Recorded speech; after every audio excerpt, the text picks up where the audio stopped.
In my introduction, I said we not only begin a new year, we begin a new decade.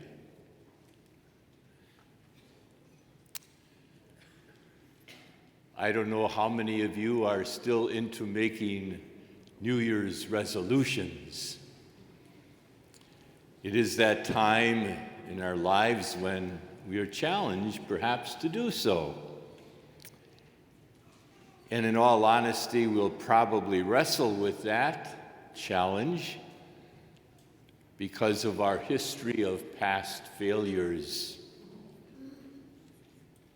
Whether it's New Year's resolutions or good works, promises and abstinences during Lent, the likelihood is that most of us will fail. And worse than that, perhaps even become discouraged and say, "What's the use?" Well, I beg to differ because there is a use. A theologian by the name of Ladislaw Boris wrote the following: "One of the cardinal principles of the Christian way of life is that God always begins anew." And we believe that, or at least we sang we do, when we repeatedly responded to the psalm this morning, "May God bless us in His mercy." God is ever beginning anew with us. Another way of saying it, God is never discouraged by our failure or by our mediocrity. That's what separates God from us. The beautiful depiction of Joseph looking up in awe and Mary, his betrothed, lying with her son, speaks of how God entered the world and made a difference. On this feast of the solemnity of Mary, the Mother of God, the Mother of the Church, we're mindful of how in human flesh God indeed has begun anew, and the story of salvation that accompanies him. So whether you have made a New Year's resolution or two or have not, there is still time. I'm not here to suggest that perhaps you cut down on your alcohol intake or your tobacco use or your cuss words or your consumeristic bent in life. But I'd like to suggest something a little bit more in the modeling of the Holy Family, the feast which we celebrated this past Sunday. Is this year going to be a time in which you will spend a little bit more of your precious time intimately with your spouse, taking time away from your own self-interest to spend time with your children, to pause and listen to some music, to devote some time to prayer, to walk humbly with God, to stand for that which is right and just and truthful? Those are the kinds of marks that Jesus left us when he walked this earth. Though we don't know much at all about Joseph, he was kind of the silent character in the Gospels.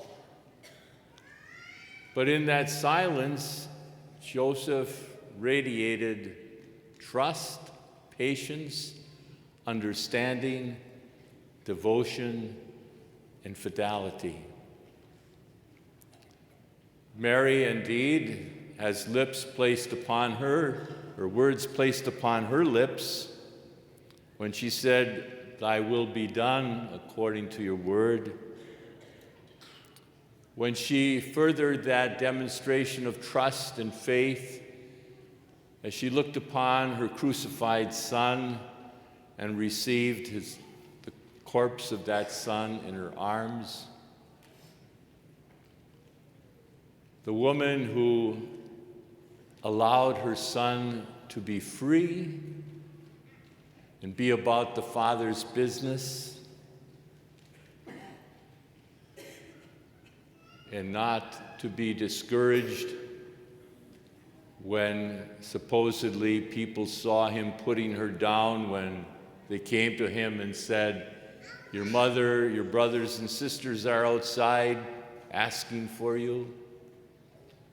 To which she responded, "Whoever hears the word of God and keeps it is brother and sister and father and mother to me."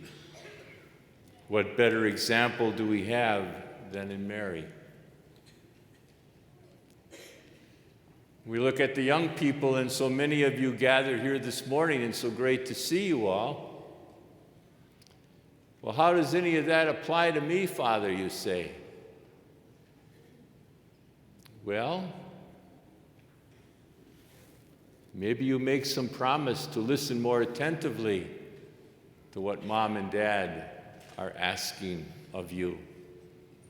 Sometimes you may not understand why it is or what it is, and to be free enough to ask and to faithfully respond. To take time out from your busy schedules and perhaps give a little time to your younger brothers and sisters. Instead of coming home and going right to your iPads or smartphones or computers or whatever social media you engage in, maybe take a little time and, "Mom, is there anything I can do to help? Do you have your homework done?" "Well, I'll do that later." And then your favorite TV program comes on. In other words, there's a variety of opportunities that are presented to us every day of our lives. And you know what? Even when we are unfaithful or fail in the promises that we have made and the good intentions that we have, as the theologian says, God is always beginning anew in our lives. In other words, God doesn't run short or out of forgiveness or patience with us. The challenge we have is not to grow impatient with ourselves and become either disillusioned or discouraged. For some mysterious reason, God chose to come among us in flesh and blood, the very stuff that you and I are made of. And he shows us the way. And as St. John in his gospel reminds us, he's not only the way, but the truth and the life. So yes, this is an opportunity for us to pause on this first day of a new year, of a new decade, and ask with God's grace, what am I being asked to do in making the next step in my life, in my journey of faith, my journey of love, my relationships with those around me? Today, yes, we celebrate the feast of the motherhood of Mary, a time in which we rightfully pause to give thanks for our own mothers, to hold in prayer mothers to be and women who wish and hope to be a mother, time to give thanks for the mothers that were in our lives. Motherhood depicts life, birth, nurturing, and all the good things that brought us to the point in our lives where we find ourselves today. So yes, let us give thanks to God for our moms.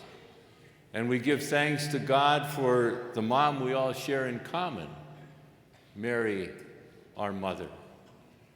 May she intercede for us, as she did for the young couple embarrassed at the wedding in Cana of Galilee when they ran out of wine.